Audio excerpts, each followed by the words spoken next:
All right, everybody. Hello. Yes, looks like I'm streaming now. How's it going? Hey, we're here over on Erekose on Making a Murderer. Having a good time here today. Special guest, Brandon Maddox. Up and coming, country artist. He's, I really dig this guy. He's a hard worker. He's got the talent, and his work ethic is amazing. And I'm happy to have him here today. How you doing, Brandon? Doing well. How are you doing on this Sunday, Rick? I'm all right. Cozy? I'm all right. So obviously obviously there's been a lot of news in the Stephen and Brendan cases, which is something you're interested in. We didn't just bring him on here to talk about country music, but obviously that's something you and your wife Meredith are very interested in and have been following, right? And right. and so you've even got a couple songs about the case, right? Mm-hmm. Yeah. Okay. And so obviously, I was excited to see recently that you had won an award for your song "Drive Me to Drink," and obviously I see you moving towards greater and greater success, and I was, number one, going to ask you to play the song today, but not just yet. But tell us maybe a little bit about what it's been like for you the last year as you've been pounding the scene and doing the work that it takes to become a successful artist in the music industry. Yeah, it's been a crazy year, and I thought it couldn't get any crazier the past few years with how much we've been touring around and playing shows. But this year has been a crazy year because we've been moving or in the moving process and playing shows and keeping all that up. I book a lot of my own shows, so I'll spend several hours during the day on calls trying to get bookings to happen. So there's not only the show work and driving to the show and driving several hours to the show and then playing the show, but there's the booking process. So It's been a crazy, hectic year, and we feel like we've made some strides, and we had quite a few. We had some good things and then some bummers, and just a hodgepodge of a year. Right. That happens about every year. You have some things that work out, and you have some things that go down in flames, and you're just wondering what happened. So, you just salvage it the best you can, right? Damage control. That's right. So, now that's interesting, folks, because you heard him say right there, he's not just, this isn't just him showing up to a place with his guitar and playing and walking away. You can tell what he's saying is there's a lot more work that goes into it. And this is what I'm talking about with this guy's work ethic, because he's actually doing it. He's got to get those shows booked. Then he's got to get all the gear and everything, all the stuff. He has to get it to where it's got to go. And then he plays the show. And then, so you understand, this is not like some, situation where he just walks onto a stage and just, does his thing and then walks away until the next show. So it's, my hat's off to you. I could tell it's a lot of work. And you do it with a smile, dude. I mean, you're pretty amiable, and you seem to love it. I do my best to keep that smile on. Sometimes it's not always easy, but we did get to meet a booking agent guy that could potentially do some great things. That's been working with some acts like Skinnerd and people that are pretty high up on the totem pole. So we'll just see what that holds. Well, I never get too excited about anything because I've been at this race a long time. Right. It's really a marathon, not a race. So it's definitely been something that I don't hold my breath about any new opportunities. I just kind of take them in stride and see what happens. Yeah, and that'll be great when you eventually get connected with the right person who can start handling that part of getting you into the right gigs that are going to be well suited for you. That's going to be probably huge for you. So, and like I said, putting in the hard work you're doing and having the work ethic you have is going to make people like that possibly want to get involved with you. So, yeah, I get what you're saying about it being a marathon, not a sprint, too. Obviously, don't want to be impatient. Just let it happen as it's going to happen naturally, so that you're not hedging, or you're just not rushing into it, and you're going to be able to go in with your eyes open, right? So that's right. So, no, and I can't appreciate what it's like to struggle, with the smile, or at times, it gets rough. Even in what I'm doing over here on my side of the fence, it can get rough. So, but it's good that you're out there giving that positive image, and people do love you. I mean, the chat's just full of people just saying hey, hey, hey, and love, and so that it's great to have you here. Well, everybody's happy to see you. So let's talk a little bit about Stephen and Brendan before we get into one of the songs. And I know you've been following a little bit lately. You basically know kind of the gist of what's going on. But so, how much have you been monitoring Kratz's meltdown kind of recently here on Twitter and stuff? I haven't really been monitoring it much, to tell you the truth. I've watched your video about it, briefly. I was kind of listening to it as I was about to go to bed one night, and I was like, okay, so he's covering this thing about Kratz having this flip-flop thing, and I took it more as a political gain thing that he's doing. He's playing the times. He's playing on the political scene of it, and I don't know. He seems like to me he should have had a meltdown a long time ago based upon everything that's going on. So I don't know what to think, if he's having a true meltdown this time or what, but I think that he's definitely trying to play to both sides, and not sure which side he wants to take on it. Oh, it certainly seems that his recent antics are really showing that, roughly 2 weeks ago, when he was talking about how he was going to be re-releasing his book in paperback with 2 additional chapters, and it was going to talk heavily about how he believes that Brendan should be out soon, and all those sort of things, right? And it's like now here we are this week, where Brendan's lawyers have filed for clemency, and he's suddenly tweeting to the governor of Wisconsin about how, Brendan did it, right? And he's trying to stand in the way of Brendan getting out. So it's why I named the video, it's like the two faces of Kratz. He was perfectly willing to say, yeah, I want Brendan out, and I've got 2 more chapters in my book, and I'm re-releasing it in paperback, in the hopes that he would get supporters to buy his book as well, because he's talking about wanting Brendan to be out soon, right? It's like, but then as soon as Brendan's lawyers file a petition that could realistically get Brendan out very soon, he's all of a sudden, 180, total different story. And so it's like, yeah, that was a ploy to sell books, wasn't it, Kratz? Right, exactly. Yeah, that's what I'm thinking too. Absolutely. So yeah, that's crazy stuff, And then the Kaczynski stuff. I mean, that just goes to show right there that the culture there in Wisconsin, it's just a culture of corruption. When it would seem, especially amongst lawyers, because look at what Ken Kratz was able to get away with for a long time. You know, the things he was doing. Yeah. I mean, and now here we had Kaczynski. I mean, he didn't just do a couple of little weird things to that clerk. He repeatedly harassed that poor woman. I mean, on and on and on. And even after he'd been told to stay away, he continued. I don't know how he escaped stalking charges other than the good old boy network there in Wisconsin. Absolutely. I agree. And then he finally gets nailed on one of the charges of the violating a restraining order. And it's like, oh, jeez. Yeah. Yeah. He's got some kind of Masonic handshake or something going on up there, It's something of that nature, but probably just, I scratch your back, you scratch mine kind of. Capaldi says the rings over in the UK, the Masonic rings over in the UK don't seem to have the same power they do in Wisconsin, I guess. But, yeah, Capaldi's, he's a Mason, by the way. I don't know if you knew that. That's why I said that. But anyway, he's got one of those rings. I didn't know. He's got one of those rings. But he's over in Scotland, and, so you don't have to worry. No. Anyway. So, yeah, I mean, it just, to me, shows a culture there that, it's like when you're a lawyer there in Wisconsin, there's just, everybody will just, pass the buck or co-sign your BS, and you're basically above the law. Because I've always thought it was amazing through watching Kaczynski coming through all of this, when he was going through the stalking charges and all the things, right? And he always just seemed so like he didn't care. He didn't have a care in the world. He wasn't worried.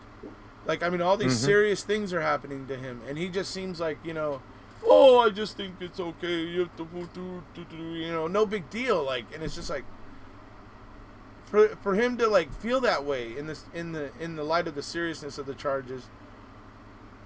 That tells me he didn't have any fear of what was going to happen. He knew the outcome essentially. Right. So Yeah. So that's some of the things that have been happening, and that's pretty wild. So I guess there were questions in the beginning of the chat. I think I'd give you a chance to explain it a little bit about what a Josie Award is. And Travis was saying, well, it's not a Grammy, and but it's an independent award. So I thought I'd give you a chance to explain what a Josie Award is for everybody, and then explain the one that you won. Yeah. Well, I'll address the Grammy thing because in order to have a Grammy or have a CMA award or anything like that for country music, you have to be signed by a record label to do that. And the only way you get signed by a record label is to have somebody fund your way to get signed. Right. And so it's got to do with money. But the Josie Awards are a great thing because people without money, like myself, can go out there and play shows and work hard and do our thing. And it's not so political as the big time award system that goes on. So the Josies, it's like the Grammys of independent music, so to speak, because it's the largest independent music award show in the world. There's thousands of people that follow this, and thousands that even attend it every year. And so I was, it's, to some degree, it's kind of, it feels like it's a little bit of a to-do, when you're there, but it also holds some weight by some people who follow it. And I just got a call from a lady in LA just the other day, and probably had something to do with that Josie. She wants to work together. So there are people that follow it, and it is worth something. I also won the Song of the Year in 2017 for one of my songs. And I was up for 4 nominations this year, although only won one of them for the Song of the Year with Drive Me to Drink.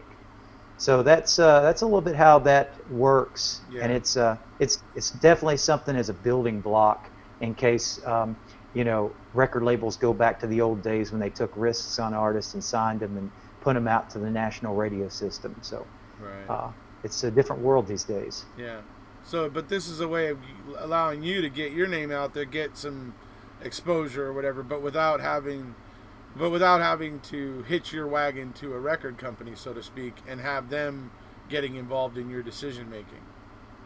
Yes, exactly. There's a whole bunch we could talk about record labels that could last all day, but it's just basically you have to buy your way in, and they take a piece of everything that you ever do in your entire time you're there. Right. There's only been a few, like Toby Keith, say, I'm going to get signed, play the game for a while, and then I'm going to stick it to you and be my own entity and try to do, just get myself on the radio because I got mass millions and I can do so. Right.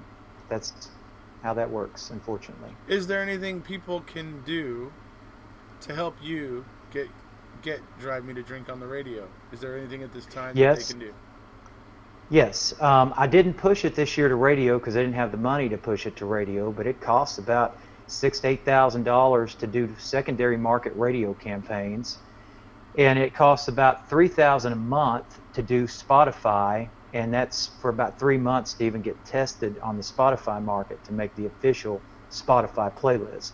Now, I'm not talking about like getting on Spotify. I'm already on Spotify. Right. But this is the official playlist, which gets you in with the big name acts, and then you're suddenly noticed. They test market you, and then you can maybe become, quote, a highway find. And they're more likely to recommend you, I would imagine. Yeah. Right. So I've got a GoFundMe campaign that's been out there. It's a $7,000 GoFundMe campaign. I've only got $650 raised in these few months, and so I don't know if I'm even going to be able to push the song. I'm going to be able to get everybody their rewards and their perks for the campaign, but then I don't know if it's going to amount to me even being able to push the song out there because I need a lot more money to be able to do that. So that's how people can help. Then, if you share the stuff, if you share the posts, have all your friends share it. That's the poor man's marketing. That's the poor man's way, because it's free on Facebook to do that. It's a beautiful thing, and it takes 2 seconds. It's like word of mouth, right? Yeah. The word of mouth, and just sharing it. Yeah. Similar. So, all right, that's cool. Yeah, all right. So everybody might consider that. Hopefully, we'll be able to. Let's see. We'll have to get a link to that GoFundMe so we can post for people. I'll see if I can put it into the description after this live.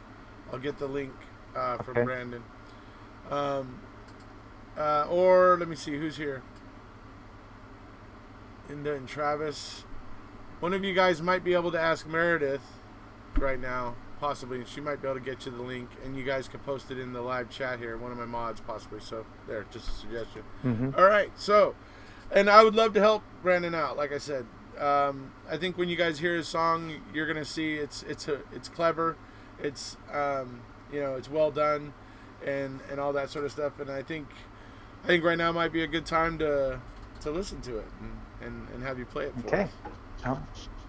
Yeah. So me and my co-writer on this, we're talking about like how you have those relationships that are kind of like the fiery, passionate relationships. 1 minute you're fighting, 1 minute you're making up.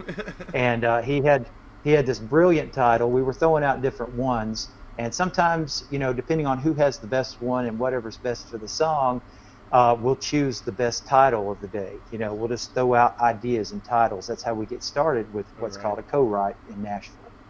And so he had this one, which I thought, mine don't measure up. Let's just go with yours, buddy. This is the best one of the day. I seed on this one. You've got the best title. You've got the best idea. So Drive Me to Drink is what we came up with, and I'll play it for you here. All right.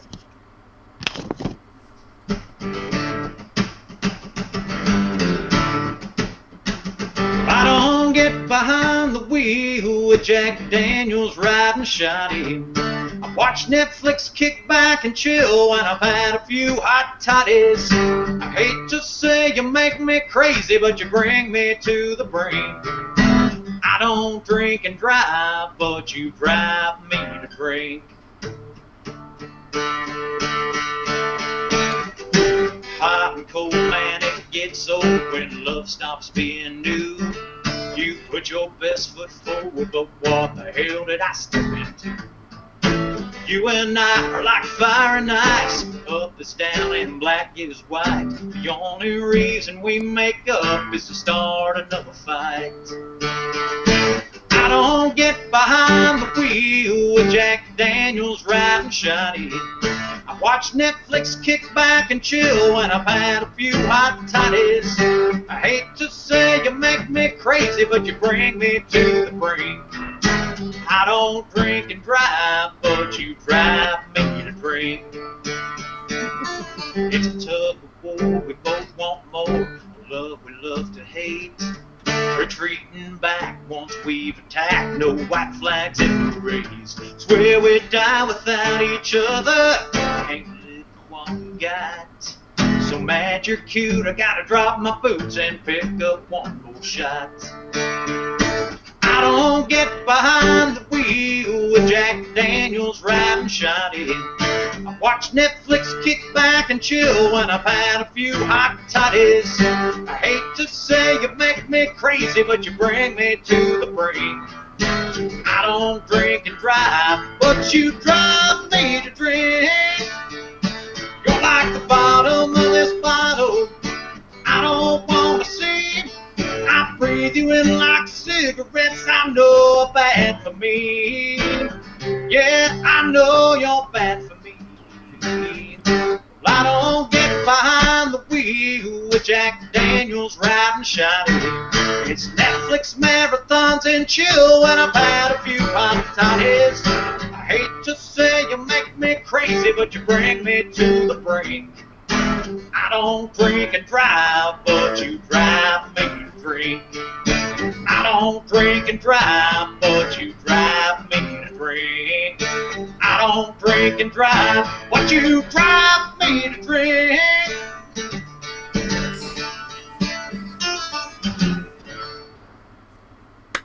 All right.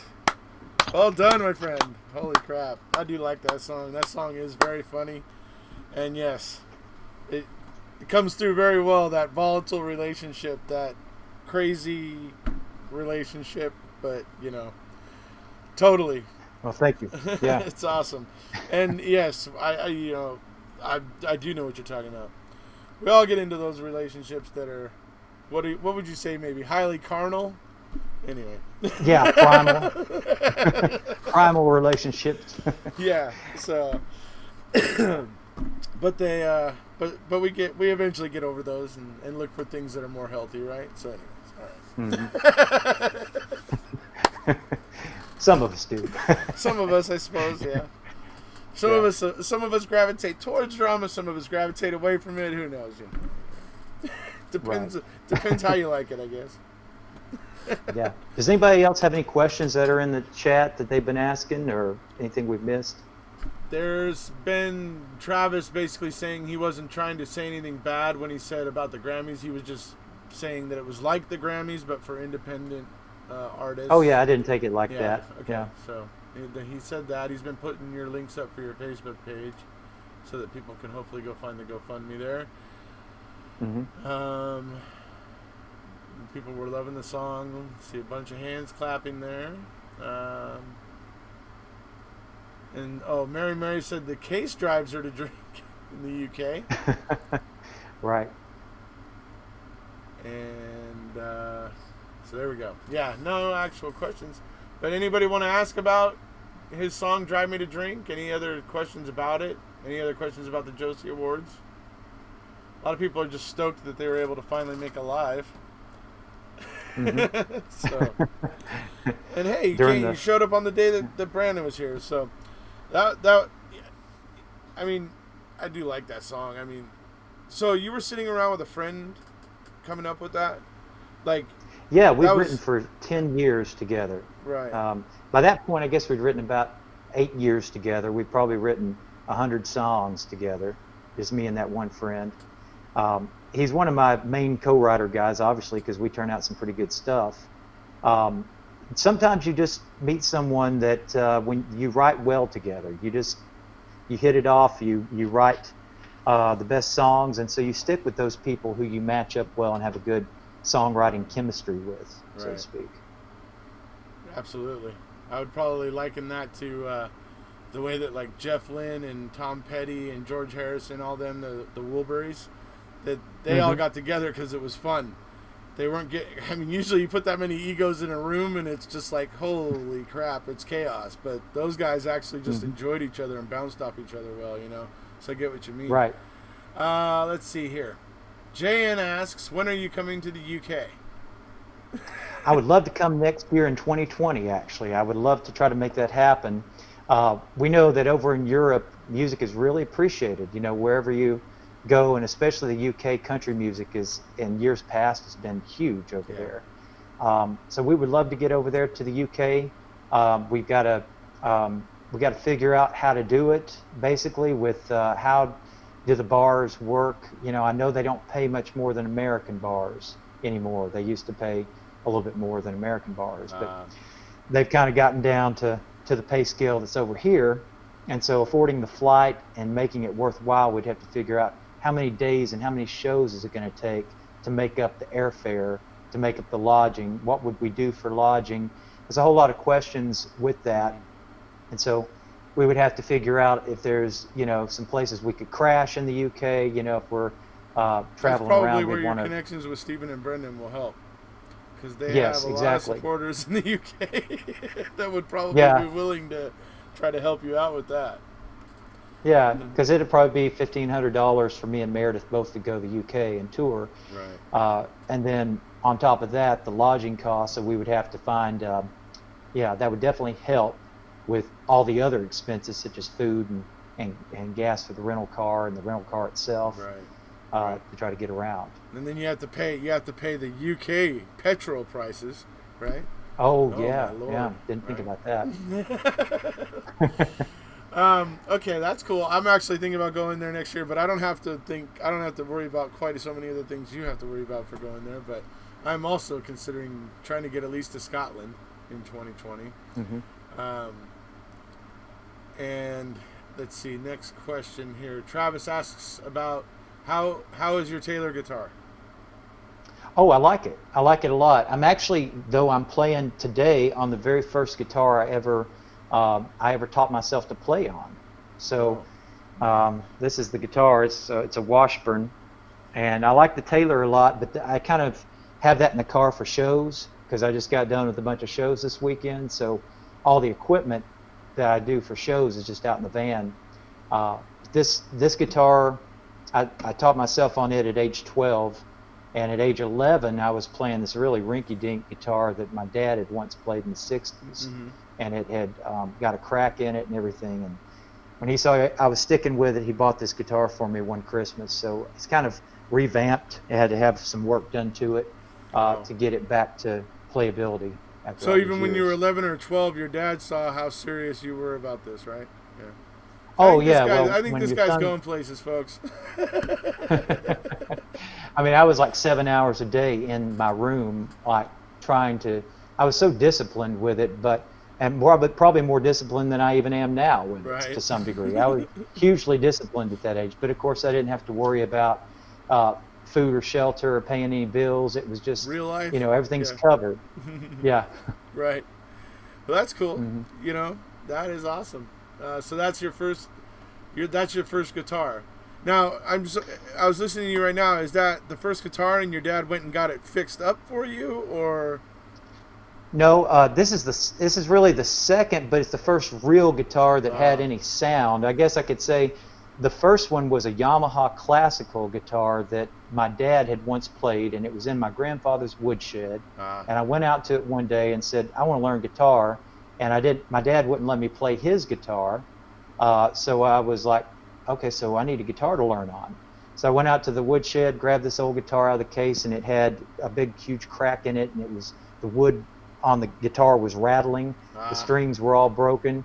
I had to restring it, and then I was teaching myself on this guitar that was terribly sounding. So they were like, well, this guitar is just so bad sounding, and you're annoying us so much, and you're playing it 7 hours a day that we're going to get you a new guitar.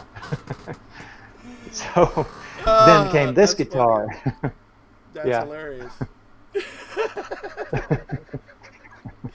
So, oh my gosh. So, because you were so driven to want to learn, and they saw you were serious playing the crappy guitar, that they just had to break down and buy you a decent guitar. That's hilarious. Oh my God.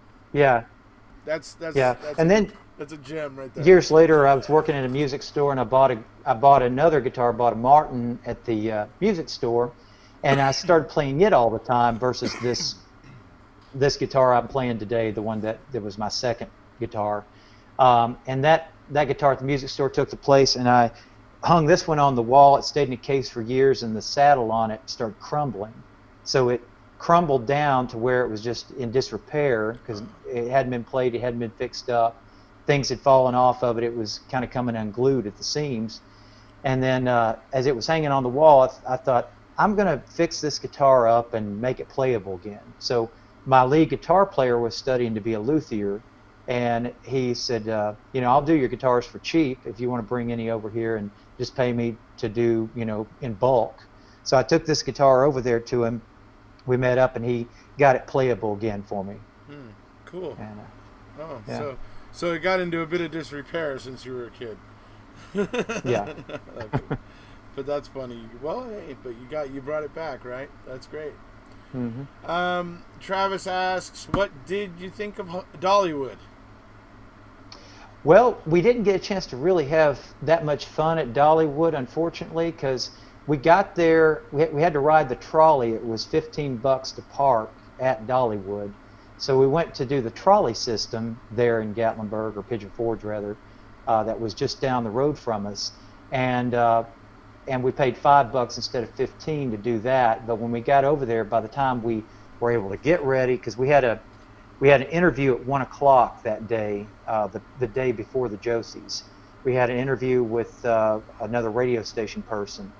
And by the time we got done with the interview, had something to eat, got over to the trolley station.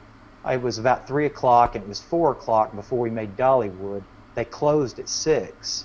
So we walked around for a while and just sort of, we wanted to ride the train, but the train wasn't running when we were going by there.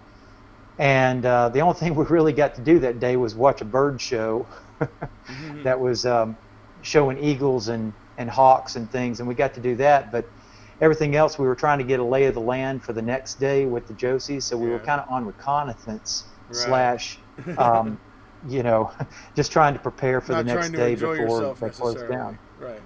Right. Yeah. Uh, What's enjoying yourself? I don't know what that yeah. is. I know what you mean. For me, it's Yeah. something that happens when I push myself to the point where I've been doing it too much for too long. Staring at the computer screen is like giving me, like, just it's severely filling my mind with conflict. It's like, no, it's time to watch a movie, or it's time to go somewhere Hmm. and do something, because I know I'm getting burned out and I got to get away from it for a second. So I do know what you mean. Exactly. um, Delaware Chow asks, "Who are your inspirations music-wise?" The Beatles, ironically, are a huge I inspiration. love the Beatles. Although I'm a country guy, the Beatles were when I first started learning guitar. That's where I got my inspiration from in the beginning because I started. There were some old Beatles books, and that's what I was teaching myself guitar out of. Were the old Beatles books, Hmm. and I would look in the back of the guitar chord charts, and I try to make my 11-year-old hands do these chords. And then I would sit there, for 7 hours trying to learn different Beatles songs out of these books. Ah, And then I felt like, and this is where the God-given thing kind of kicked in, was I could hear that some of these chord charts were not correct on the book out of the books. So I was like, well, this isn't sounding right to me. This doesn't sound like it's correct what they've got down here as a guitar chord chart. So I thought, this book's crap. I'm going to go listen to the actual song and see if I can listen to it by ear and find out how it's played. So I'd sit there all day long and sift through my dad's CDs he had on the CD changer, and just be trying to figure these songs out, which taught me a lot by ear, trying to sit there scrutinizing these songs and hmm. And and trying to listening for, figure exactly what they're yeah, doing. listening for the tone and everything, and teaching yourself the different tones and all that. That's one thing I've never sat down Exactly. and done myself. I understand it and the Yeah. concept of it, but I've never sat down so that my ear knows, the various, which I'm sure it comes to you like riding a bike, right? Right. Yeah. Exactly. So that's really helped me along the way, was that early on listening to those songs and trying to pick out what was there. Brad Paisley's a big influence because I didn't get into country before Brad Paisley kind of hit the scene. Um, he could play the guitar, great. I'd been listening to bluegrass because I admired the bluegrass musicianship and Ralph Stanley and all those old bluegrassers. So Hmm. I was big into blue rock, and then I was big into bluegrass, and then I that bridged the gap from rock to country. Bluegrass was the bridge. Right. Brad Paisley, Toby Keith, George Strait, the Beach Boys. I know a lot of old '60s songs because that's what my dad would, teach me growing up. He would I would teach me argue about all that these. country is actually just like another form of rock, honestly. Yes, Um, but then again, well, I guess any form of music can be done with a country edge now. I mean, country's more of a kind of a state of mind, I guess you might say. You know? that's a good way to put what's coming out right now. Um, It's very pop right now. I mean, it's so pop that the production either lends itself to pop or country. But when it was the early 2000s and late 90s and all that, it was far more country than it is today. Right. They told more Friends in low stories, and that, places. yeah, that's a great song. I never get that request though. I don't know why. No, Really? I'm just kidding. I Yeah. get it no, I get it all the I was time. figured you did, Uh, yeah, because everybody tries to sing yeah, at karaoke at the bar, so. yeah. But Yeah. So, yeah, those are just a few of them, but I've got so many different inspirations for one reason or another, based upon is the song, who writes this type of song? Do I admire it for this quality of that? So I take different aspects of art and I appreciate all the art and I roll it into what I am as an yeah, artist myself. right, absolutely. Jane Sharp says we love country music. She's putting little musical note emojis. Um, Jane Ike, Ike, Hmm. Ike Sorry if I'm Yeah, getting she's that up. wrong, Jane. How about Philadelphia, Pennsylvania? Like, any plans to head there in the near future? We actually do. Next year, we are really trying to get back to Philly. We played Philadelphia in 2015, I think it was. We played there in 2013 and 2015, Mm-hmm. and played the World Cafe Live for a big gala event in 2013 because I was under management at the time, and and then in 2015 we went back, toured some of the places, and kind of went on a little vacation there. But we hope to go back. We haven't been back in 4 years. It'll be 5 by the time we get back to Philadelphia, Right. and we hope to in 2020. Cool. All right. So there you go. Those in Philadelphia can look forward to possibly seeing him coming year. Oh, Jane Sharp saying you and Meredith can crash at her house with pleasure. She's offering up a place Okay. to stay there. Let's see. Travis says they're offering him a free place to stay all over the UK. So that's back when we were talking about that. Let's Mm-hmm. see. See Brandon here on YouTube. Let's see. Okay. Tell everybody about his live shows on Tuesdays. So you do a live little thing on Facebook every Tuesday. Is that right? Yes. Yeah.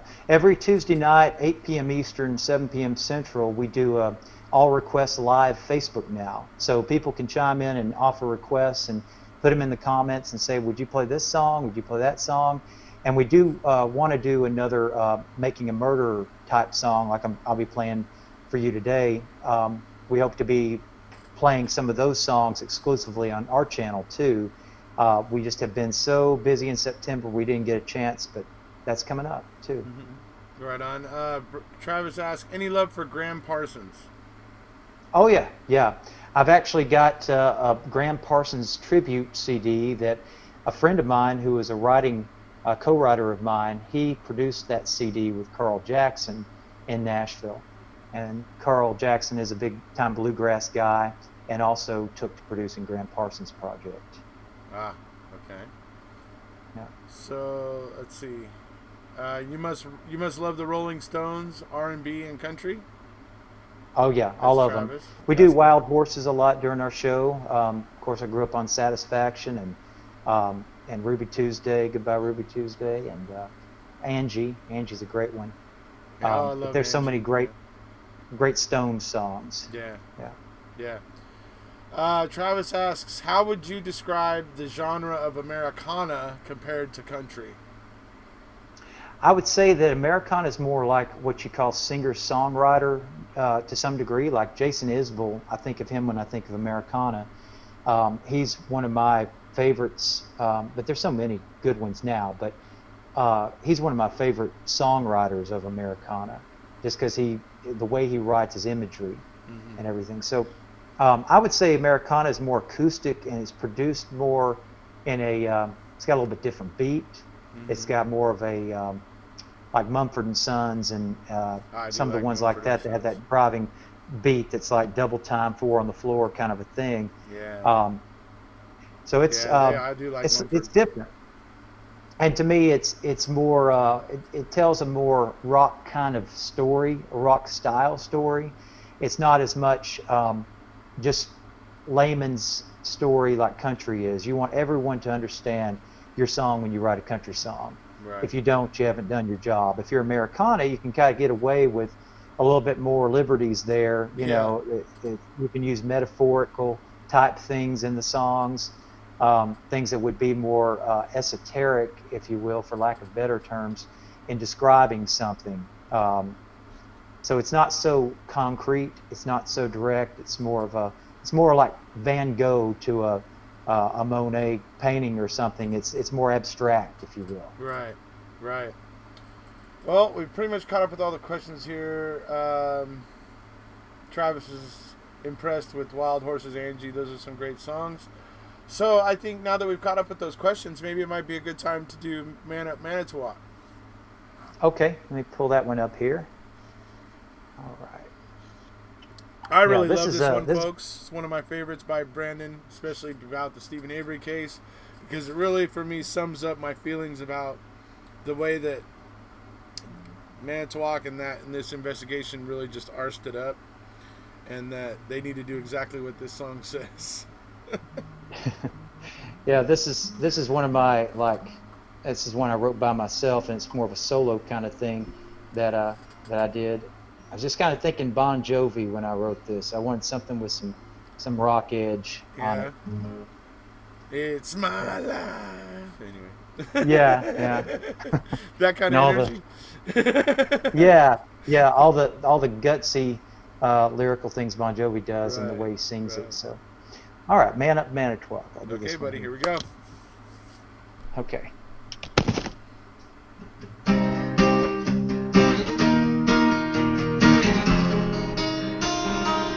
Hold on, let me tune this sucker. It sounds out. Yep, no worries. No worries. Gotta have it. You'll just get that sucker in tune real quick. Okay, what's going on in the chat here? Amazing what a capo will do with changing around the tuning when it's all. How am I going to do a song? Well, we'll see. All right, close enough. Here we go.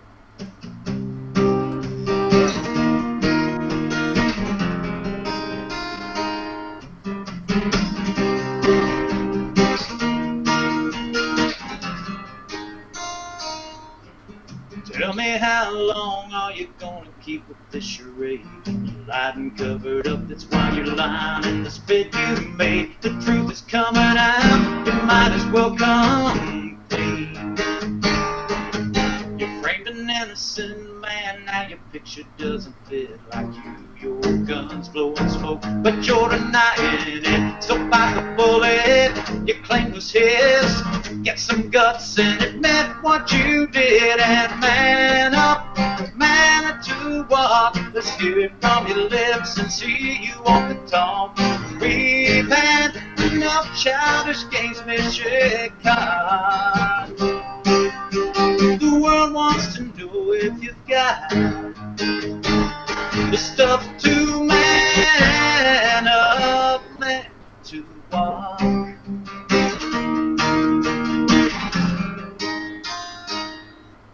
So you took a man's life for a life it didn't take, in the ground or in a cell. What difference does it make? Framing somebody should really be a crime. You hide like sissies behind your cronies. Step out and prove you got some cojones to man up, man to walk. Let's hear it from your lips and see you on the top. We've had enough childish games, Michigan. The world wants to know if you've got the stuff to man up, man to walk. The way you bungled the clues, we've no choice but think that you're in on it too, and the real killer's still on the loose. How can you sleep when the best that you had in this case was a coerced confession? You say you're so sure was his answer. Was it yours to the $36 million question?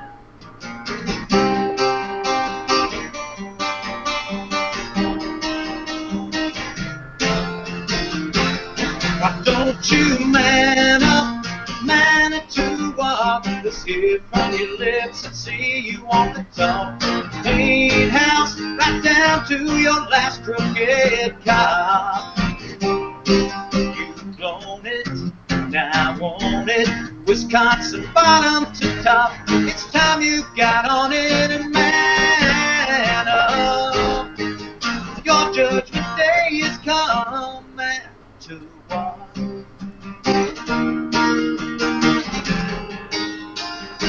It's man to walk.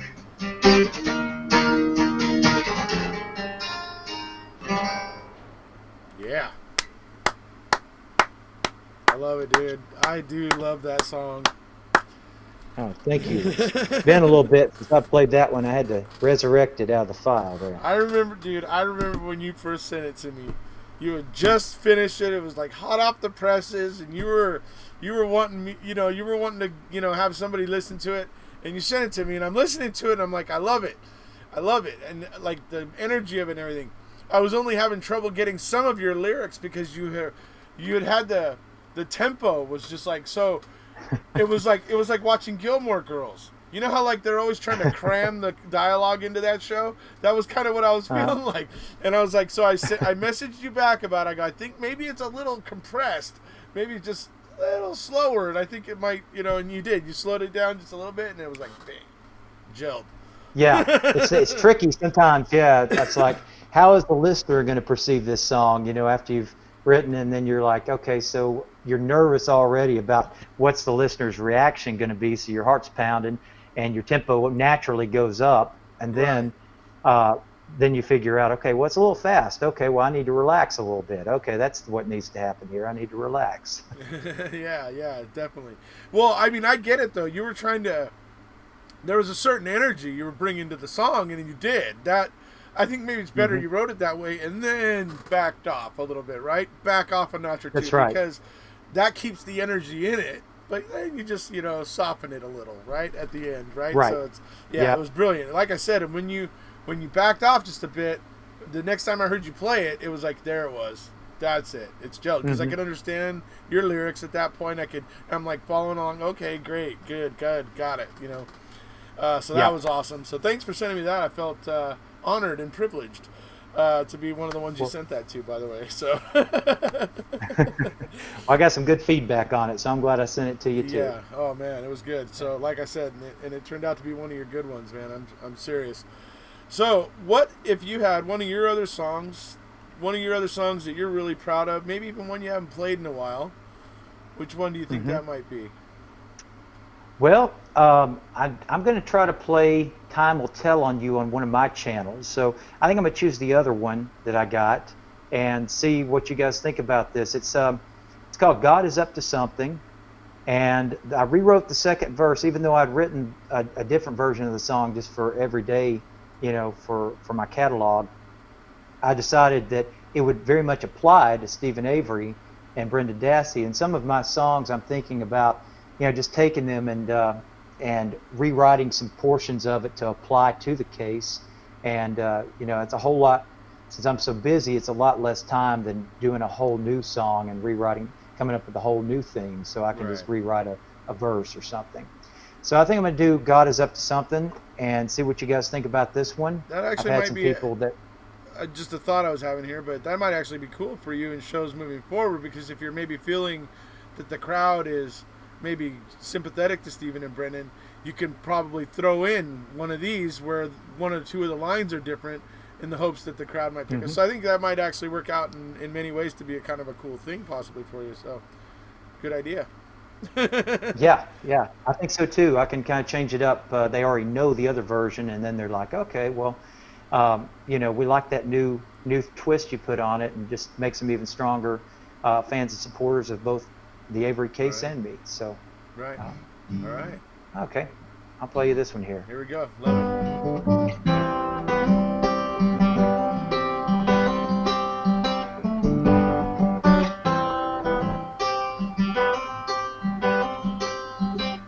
'81 Chevy and a flatbed, loaded up and all tied down. Tears rolling down Mama's cheeks as we rolled on out of town.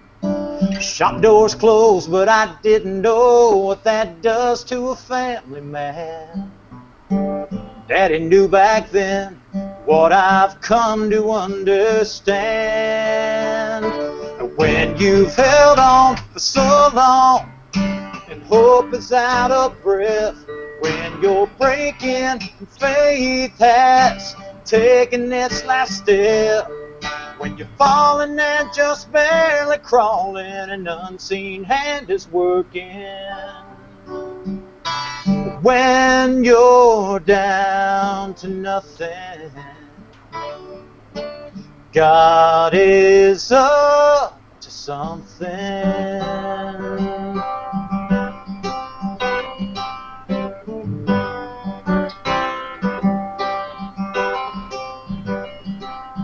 You've been dealt a raw deal and there's no way to feel, but the world is so unjust.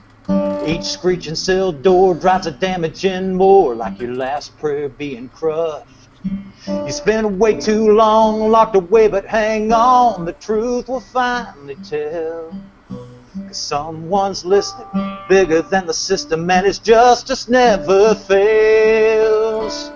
'Cause when you've held on for so long, and hope is out of breath, when you're breaking and faith has taken its last step, when you're falling and just barely crawling, an unseen hand is working.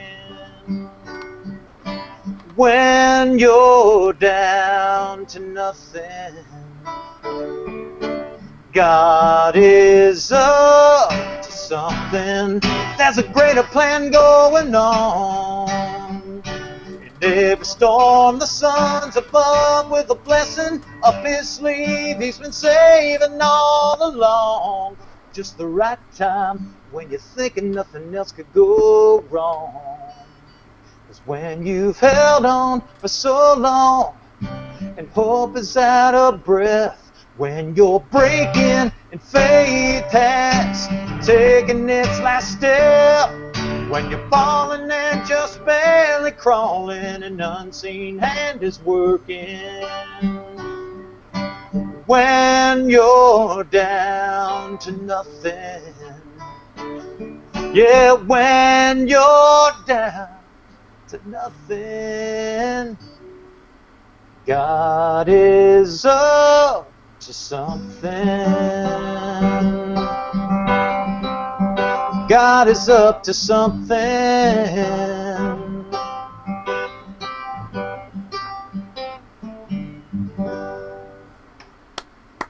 Yes. Nicely done, dude. I like it. And I think I know exactly what you mean by that second verse where you were talking about the parallel. Because you were talking about, what was it? A long time locked up, I think was the lyric. And yeah, you spent way too long. Yeah. Locked away. Locked away, right. Yeah, so interesting. I like it. Everybody's like, beautiful song. A lot of the girls are swooning at the moment, so they love it. Oh, wow. Well, that means a lot because I didn't know how it would go over. So, Catnip says beautiful. There's a lovely song. Really enjoying this song. So, very good job. I'll try to do a little YouTube video of it maybe and have it out there, kind of like I did "Time Will Tell" on you back in the right. And you did say you're going to be doing "Time Will Tell" on you on your YouTube channel very soon. I could do it on here today if you have time, but yeah, we have time if you want to do it because it did. Somebody did express an interest, so if you'd like to do it, go ahead. I love that song too. So. Okay. Yeah, Somebody else said they like Kenny Rogers. Can you take us out on "Know When to Hold 'Em"? Oh yeah, I can do that one. You want to hear that one? But we'll do. I'll do "Time Will Tell" on you and end on. Telling you guys, this guy is hardworking. Look at this guy. You see how many songs this guy's gonna play for us? And he's ready to do it. You know, it's awesome. I gotta say, dude, your work ethic is probably gonna be the thing that's gonna be the thing that pushes you over the top. I gotta say. Yeah, and I got told years ago by a guy who had gotten his record deal. He kind of fell off the record deal because they pushed Kenny Chesney instead of him on his deal. But he said, this is before I ever moved to Nashville. He said, be the last man standing. And that always stuck with me. It's like, okay, you don't have to be the most talented dude out there. Right. And usually the most talented don't ever make it. So usually most of the time it's a mixture of people who are very talented and people who are not so talented that get there. Right. But being the last man standing is something anybody can do. So I thought, well, I can do that too. I can be the most persistent, hardest working person out there, and with that, I've got a fighting chance. Yeah. So that's what I've always taken from it. It makes the people with the money feel a little bit more willing to back people that they feel are in it to win it. You know what I mean? And so absolutely, it kind of helps in that sense, right? So nobody can doubt whether or not you're in it to win it because you're putting in the work, you're putting in the hours and the toil. So yeah, absolutely, my hat's off to you for that. Yeah, and a radio DJ asked me like a couple of years ago. We'd gotten up at 6 a.m. and had food poisoning the previous day. So me and Meredith were like really still feeling terrible, like, and we hadn't had much sleep and everything. And so we get to the news station, or the radio station, and we tell her, we had food poisoning last night, and she's like, "Is this like your passion or something?" And we were just like, "Do you think?" That's So funny. we'll That's never funny. forget that one. Dedication, yes. Yeah. All right, here we go. Okay, Time will tell on you. Here we go, folks.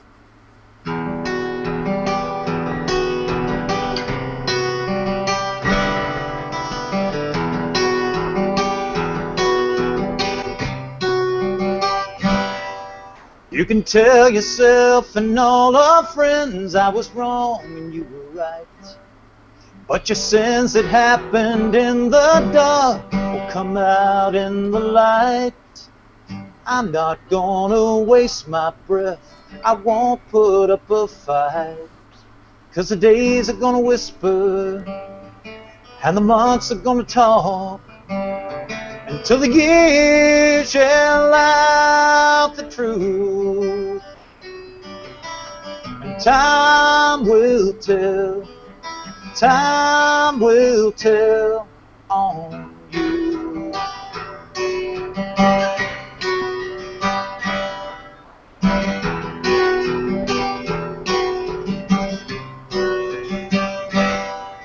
When a train whistles far away, and when the cold wind blows, when the lightning in your eyes reveals the darkness in your soul, that you will be reminded of what you already know. That the days are gonna whisper and the months are gonna talk until the years yell out the truth. And time will tell on you. No one may ever say a thing, but surely as the seasons change, when every finger points at you. Uh-oh. Oh, that's a bummer.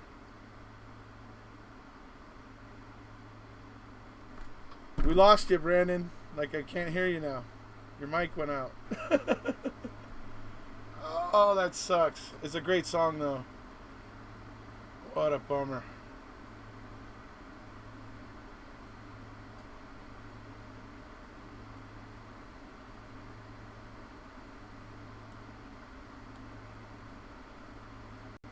I'm sorry, guys. Something happened to the audio. It cut out on Brandon's side. It just kind of squelched and then went out. I don't know exactly what happened, but...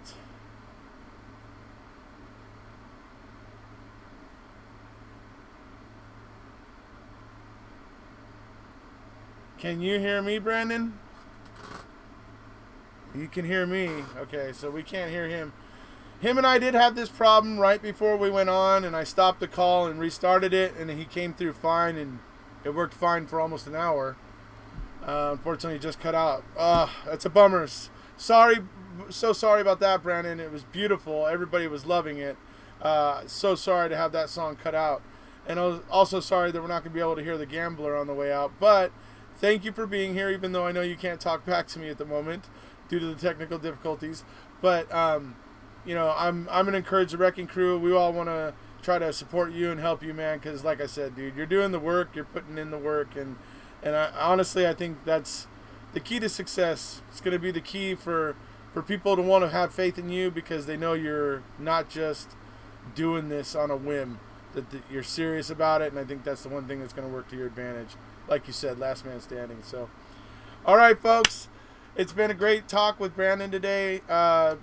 Slight unfortunate little mishap here at the end, but hey, at least we got to spend almost an hour talking with him. If you haven't already, please hit subscribe, and we'll see ya.